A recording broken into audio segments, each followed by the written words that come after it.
নমস্কার বন্ধুরা, সকলকে আমার চ্যানেলে স্বাগত। গত 4 নভেম্বর 2025 থেকে পশ্চিমবঙ্গ সহ দেশের আরও 12টি রাজ্যে শুরু হয়েছে এসআইআর অর্থাৎ স্পেশাল ইন্টেন্সিভ রিভিশনের কাজ, এবং বিএলওরা অলরেডি প্রতিটি ভোটারের বাড়িতে বাড়িতে গিয়ে এনিউমারেশন ফর্ম বিলি করার কাজ শুরু করে দিয়েছেন।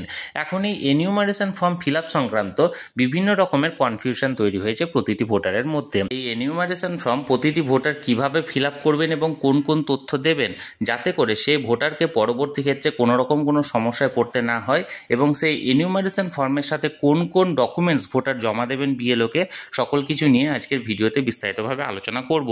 ভিডিওটি এসআইআর সংক্রান্ত অত্যন্ত গুরুত্বপূর্ণ, তাই প্রথম থেকে শেষ পর্যন্ত অবশ্যই ধৈর্য সহকারে দেখবেন, এবং ভালো লেগে থাকলে অবশ্যই একটি লাইক করবেন এবং সকলের সঙ্গে শেয়ার করবেন। আর সেই সাথে এই চ্যানেলে যদি প্রথমবার হয়ে থাকেন এই রকমের ইনফরমেটিভ ভিডিও আরও দেখার জন্য যারা এখনও পর্যন্ত এই চ্যানেলটিকে সাবস্ক্রাইব করেননি তারা অবশ্যই চ্যানেলটিকে সাবস্ক্রাইব করে নিতে ভুলবেন না।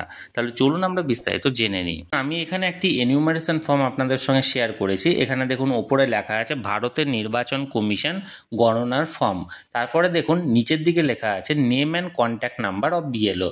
এখানে আপনার এরিয়ার যিনি বিএলও আছেন অর্থাৎ যিনি আপনার বাড়িতে ফর্ম দিয়ে গেছেন তার নাম এবং তার কন্ট্যাক্ট নাম্বার অর্থাৎ মোবাইল নাম্বার এখানে দেওয়া থাকবে। আমি জায়গাটিকে ব্লার করে রেখেছি। আপনারা চাইলে আপনার এরিয়ার বিএলওকে যে কোনো সময় ফোন করতে পারেন এবং তার কাছে যে কোনো রকমের সাহায্য চাইতে পারেন। তারপর দেখুন এখানে 5খানা ঘর আছে প্রিপ্রিন্টেড। প্রথম ঘরটা হচ্ছে নির্বাচকের নাম এখানে দেওয়া থাকবে, অর্থাৎ যার নামে ফর্ম তার নামটি দেওয়া থাকবে, তার এপিক নাম্বার, এগুলো সমস্ত কিছু হচ্ছে বর্তমান তথ্য, এবং তার ঠিকানা এখানে দেওয়া থাকবে। এবং তার পাশে দেখুন এখানে ক্রমিক সংখ্যা অর্থাৎ সিরিয়াল নাম্বার, অর্থাৎ ভোটার লিস্টে কোন নাম্বারে তার নামটি আছে, তার অংশ নাম্বার এবং তার নাম, এবং বিধানসভা বা লোকসভা কেন্দ্রের নাম, রাজ্যের নাম, এগুলো দেওয়া থাকবে। তার পাশে দেখুন একটা বারকোড দেওয়া থাকবে, এবং সেখানে একটা বারকোডের পাশে একটা পুরনো অর্থাৎ আগে আপনার ভোটার কার্ডে যে ছবিটা দেওয়া ছিল সেই ছবিটা এখানে দেওয়া থাকবে। এবার দেখুন এখানে তার পাশে যেটা দেওয়া আছে সাম্প্রতিক ফটো সাটুন। এখানে কিন্তু আপনাকে একটি কালার রিসেন্ট পাসপোর্ট সাইজের ছবি আপনাকে কিন্তু এখানে বসাতে হবে। আমি এখানে একটি কথা আপনাকে বলি, প্রত্যেকটি ভোটারের জন্য 2টো করে ফর্ম বরাদ্দ, তাই আপনাকে 2 কপি কালার পাসপোর্ট সাইজের ছবি তুলতে হবে, এবং 2টো ফর্মে 2টো ছবি লাগাতে হবে। একটা আপনার কাছে রিসিপ্ট হিসাবে থাকবে এবং একটা আপনি বিএলওকে জমা দেবেন। আপনি এই সাম্প্রতিক ফটো সাটুনের জায়গাতে নিজের ছবিটাকে সেটিয়ে দেবেন। এবার আপনাকে মূল ফর্মটিকে ফিল আপ করতে হবে। মূল ফর্মটিকে ফিল আপ করার আগে প্রথমত আপনাকে দেখতে হবে যে এর আগে যে এসআইআর হয়েছিল সেই এসআইআরে আপনার নিজের নাম ছিল কিনা, অর্থাৎ যে ভোটারের নামে এই ফর্মটা ইস্যু হয়েছে। ফর এক্সাম্পল আমি এখানে যে ভোটারের নামটি দিয়েছি সেই নামটি হলো সুরেন্দ্রনাথ মণ্ডল, অর্থাৎ এই সুরেন্দ্রনাথ মণ্ডলের নামে এই এনিউমারেশন ফর্মটি ইস্যু হয়েছে, এবং এই সুরেন্দ্রনাথ মণ্ডলের নাম কি 2002-এর যে এর আগের যে এসআইআর হয়েছিল সেই এসআইআরে ছিল কিনা। যদি থাকে তার জন্য এক পদ্ধতিতে ফর্মটি ফিল আপ হবে, যদি না থাকে তার জন্য অন্য পদ্ধতিতে হবে। অর্থাৎ সুরেন্দ্রনাথ মণ্ডলের নিজের নাম যদি এসআইআরে থাকে, 2002-এর এসআইআরে থাকে, তাহলে সেক্ষেত্রে তিনি একভাবে ফর্ম ফিল আপ করবেন। এবং সুরেন্দ্রনাথ মণ্ডলের নিজের নাম যদি না থাকে, হয়তো সেই জায়গায় তার বাবার নাম থাকলো, বা তার মায়ের নাম থাকলো, বা তার ঠাকুরদার নাম থাকলো, বা তার ঠাকুরমার নাম থাকলো, তাহলে সেক্ষেত্রে তিনি অন্যভাবে ফর্মটিকে ফিল আপ করবেন। প্রথমত আমি যে ফর্মটি দেখাবো সেটা হলো সুরেন্দ্রনাথ মণ্ডলের নিজের নাম যদি থাকে তাহলে কিভাবে তিনি ফর্মটি ফিল আপ করবেন। দেখুন এক্ষেত্রে সুরেন্দ্রনাথ মণ্ডলের নিজের নাম আছে, এক্ষেত্রে দেখুন প্রথমত আছে জন্ম তারিখ। এই জন্ম তারিখে তার যে ডেট অফ বার্থটি আছে সেই ডেট অফ বার্থটি বসাবেন। এখানে দেখুন ফর এক্সাম্পল 24শে ফেব্রুয়ারি 1969 তিনি বসিয়েছেন। এরপর দেখুন আধার নাম্বার ঐচ্ছিক মানে যার আধার নাম্বার হয়েছে তিনি এখানে আধার নাম্বার বসাবেন। ফর এক্সাম্পল আমি এখানে দিয়ে দিয়েছি। তারপর দেখুন মোবাইল নাম্বার, একটি চালু মোবাইল নাম্বার অবশ্যই এখানে দিতে হবে যে কোনো সময় কন্ট্যাক্ট করার জন্য। যে মোবাইল নাম্বার আপনাদের চালু আছে, যে নাম্বার চালু নেই, রিচার্জ নেই, ইনকামিং কল ফেসিলিটি নেই, সেই সমস্ত মোবাইল নাম্বার কখনোই দেবেন না। এখানে একটা চালু মোবাইল নাম্বার অবশ্যই দেবেন। তারপর দেখুন পিতার বা অভিভাবকের নাম, এই জায়গাটায় পিতার নাম লেখাটাই শ্রেয়। এখানে আপনি লিখে দিলেন সুখেন মণ্ডল, অর্থাৎ সুরেন্দ্রনাথ মণ্ডলের পিতার নাম হলো সুখেন মণ্ডল। বিবাহিত মহিলারা এক্ষেত্রে পিতার নামও লিখতে পারেন বা তার নিজের হাজব্যান্ডের নামও লিখতে পারেন। এবার দেখুন এখানে পিতার নাম লেখা হলো, পিতার বা অভিভাবকের এপিক নাম্বার যদি থাকে, আমি এখানে বারবার বলছি যদি থাকে যে জায়গাগুলো দেওয়া আছে সেগুলো সমস্ত কিছু কিন্তু অপশনাল, কোনো কিছু কিন্তু কম্পালসারি নয়। তাই এই নিয়ে অযথা চাপ নেবেন না। যেখানে যদি থাকে আছে সেই জায়গার ইনফরমেশন যদি আপনার কাছে থাকে তাহলে বসাবেন, না থাকলে বসানোর দরকার নেই। এখানে দেখুন পিতার বা অভিভাবকের এপিক নাম্বার যদি থাকে, এক্ষেত্রে ছিল সুখেন মণ্ডলের এপিক নাম্বারটা তিনি বসিয়ে দিয়েছেন, অর্থাৎ বর্তমান যে এপিক নাম্বার সেটা এখানে বসিয়ে দিয়েছেন।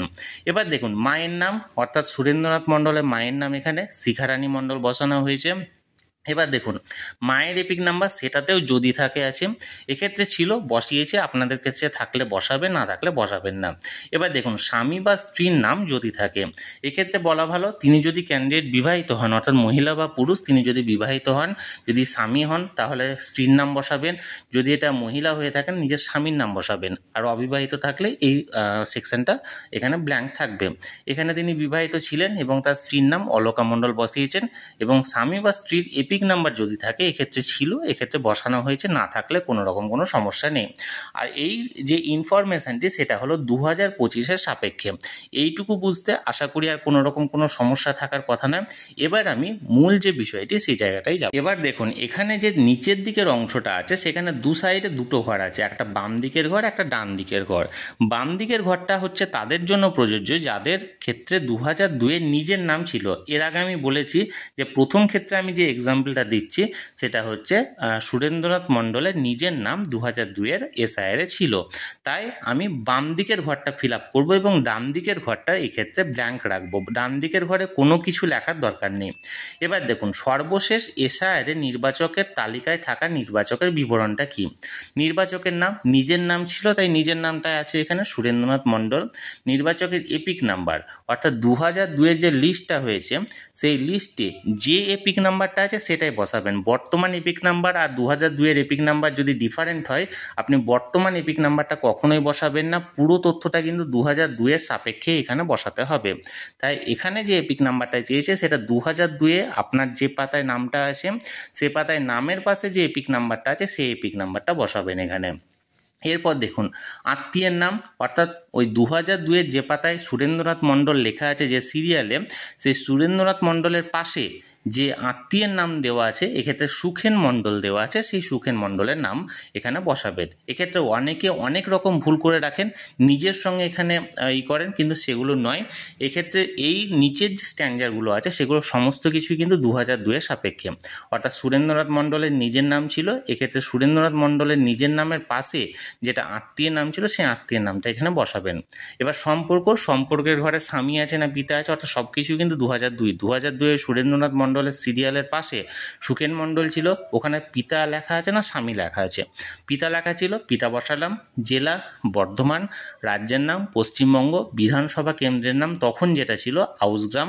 এবার দেখুন বিধানসভা ক্ষেত্রের নাম্বার এখানে, অর্থাৎ বিধানসভা কেন্দ্রের নাম্বার কত 273, তখন বর্তমানে 150 নম্বর এটা অংশ নম্বর ছিল, এবং ক্রমিক নাম্বার 233, অর্থাৎ 233 নম্বর সিরিয়ালে এক্ষেত্রে উল্লেখ করা আছে। এগুলো সমস্ত কিছু কিন্তু ফিকশনাল, এগুলো আপনারা সত্যি ভাববেন না। আমি এখানে একটা এক্সাম্পলের জন্য আপনাদেরকে দেখিয়েছি। আশা করি এই বিষয়টি বুঝতে আর কোনো রকম কোনো অসুবিধা নেই।